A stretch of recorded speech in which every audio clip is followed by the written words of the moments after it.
Fazendo as Contas, o podcast de finanças e negócios.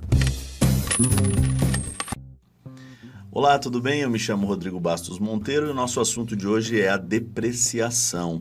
A depreciação é a perda de valor de um ativo, de um bem, e ela ocorre por conta do tempo. O tempo acaba diminuindo, né, o valor de tudo.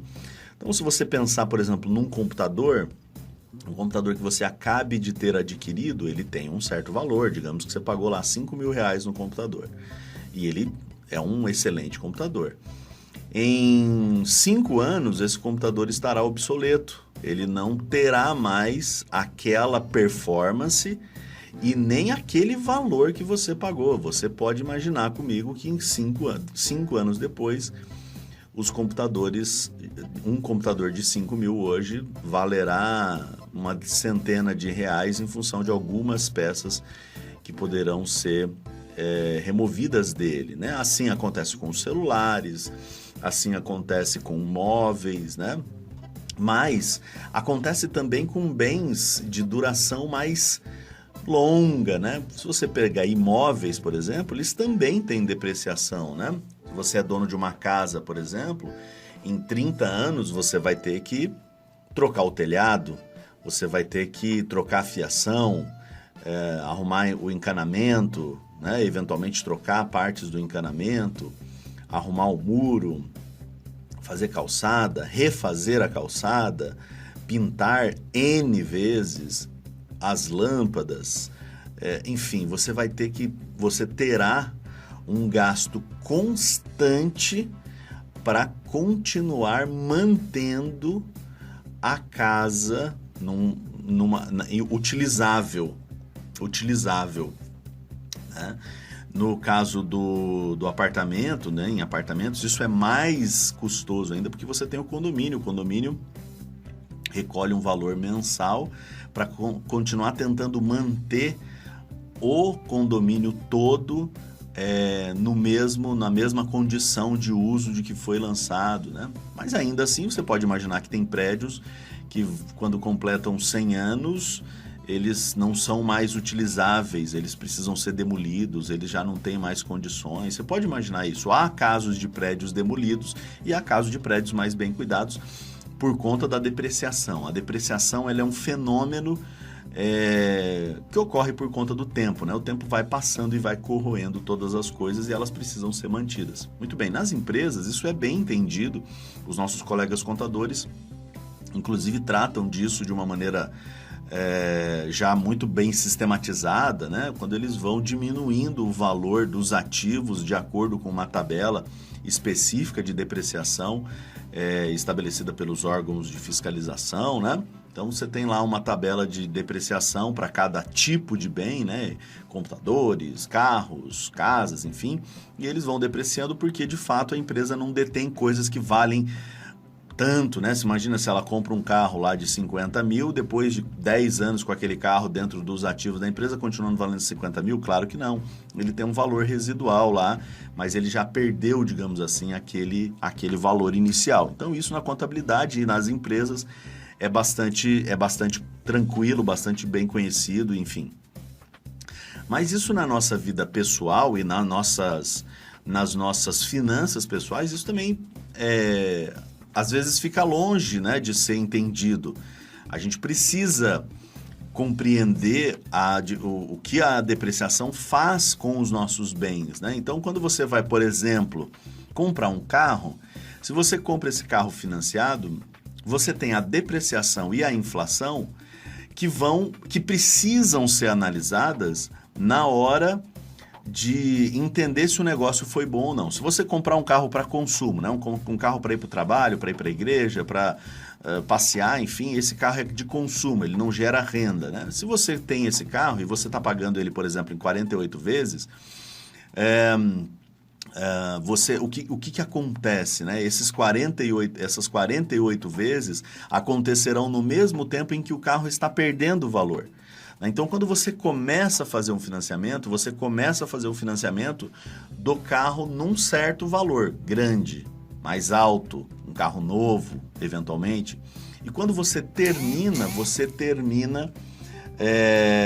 pagando aquele financiamento sobre um carro já bem depreciado, 4 anos depois, com muito menos valor. Alguns carros perdem 20%, 30%, 40%, às vezes até 50%, dependendo da marca, né? Até 50% do seu valor de mercado nesse período. E por que isso ocorre, né? Isso ocorre porque o carro vai perdendo o seu valor de uso na medida que vão sendo lançados outros, na medida que ele vai perdendo aquele aspecto de novo, né? Enfim, na medida que ele passa por pequenos acidentes, né? Uma raladinha ou outra, enfim, ele vai perdendo valor, é normal, né? Vai perdendo valor e você, para continuar mantendo o carro tendo valor, você precisa trocar o óleo, você precisa fazer manutenção, você precisa trocar o pneu, você precisa pagar o licenciamento, você precisa pagar o IPVA, você precisa eventualmente até pagar um seguro para que o carro continue mantendo seu valor. Então, enfim, você precisa ter diversos gastos para o carro continuar tendo o seu valor. Se você não tiver esses gastos, o carro depois de 4 anos terá perdido boa parte da sua utilidade, né? Se você não trocar o óleo, por exemplo, você pode até fundir o motor do carro e assim sucessivamente. Então, todos esses valores gastos, eles precisam ser levados na conta da depreciação. E a inflação também precisa ser colocada na conta, né? Quer dizer, o carro, na medida que o tempo foi passando, o dinheiro foi perdendo valor, então se o carro mantém o mesmo preço, significa que ele está ficando mais barato, né? Porque a inflação está subindo o valor. Então, a depreciação e a inflação tornam o financiamento de um veículo, além dos juros, evidentemente, mas os juros a gente pode falar em um outro momento. Além disso, então, além dos juros, a depreciação e a inflação tornam o financiamento do veículo uma coisa inviável.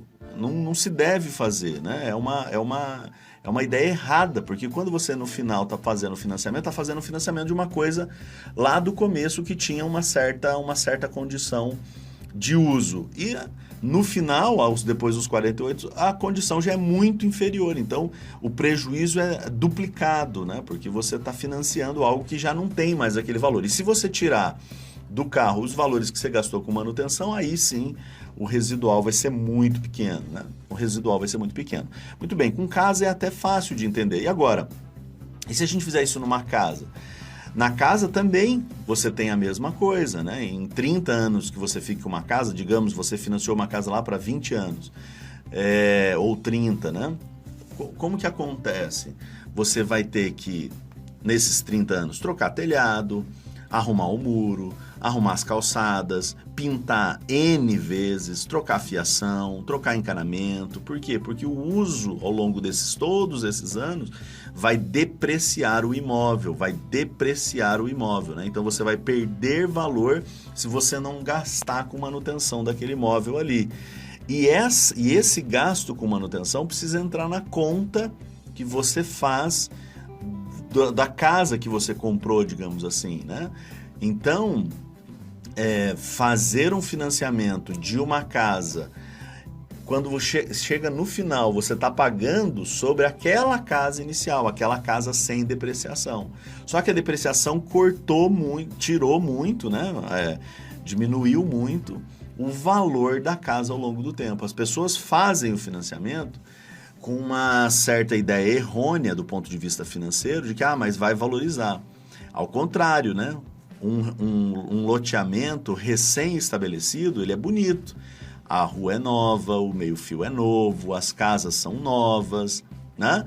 Um bairro de 30 anos, o asfalto já foi todo remendado, as casas já são envelhecidas, alguns não tiveram dinheiro para cuidar das casas, continua tendo lá 1 ou 2 terrenos baldios, né?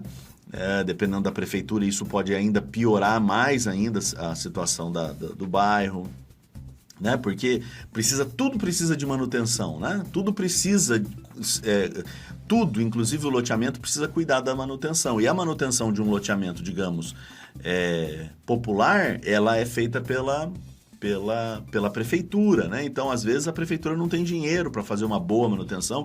Então, com o passar dos anos, vai perdendo aquele viço, digamos assim, o loteamento, ele vai ficando com uma carinha mais feia, né? Então, não é garantia de que vai haver a valorização, até por conta da depreciação, a depreciação do bairro, a depreciação da casa, a depreciação do carro, a depreciação de tudo. Então, esse raciocínio da depreciação é muito importante para a gente entender que todas as vezes que você financia uma coisa, você está financiando uma coisa nova. Só que essa coisa nova, sem o financiamento, ela vai perder valor ao longo do tempo. E ela vai perder valor ao longo do tempo porque ela vai se depreciar. E para ela não se depreciar tanto, você vai precisar fazer novos gastos, novos desembolsos. E esses desembolsos precisam entrar na conta do seu patrimônio, né? Se você tem uma casa que você financiou 30 anos e você olha e fala, olha, eu financiei 500 mil e hoje a casa vale 500 mil. Mas quanto mais você gastou de dinheiro ao longo desses 30 anos na manutenção da casa para fazer ela continuar tendo o valor de uso que ela tem, né? Isso é bem importante e isso quem vai mostrar para nós, quem vai precisar, o elemento que a gente precisa manter a atenção para conseguir entender é a depreciação, tá bom? Eu espero que você tenha gostado, a gente se encontra na próxima, um grande abraço, tchau. Espero que você tenha curtido o nosso conteúdo. Se você quiser aprender mais com a gente, se inscreva no nosso canal para receber mais informações. Por hoje é só, até um próximo episódio, valeu!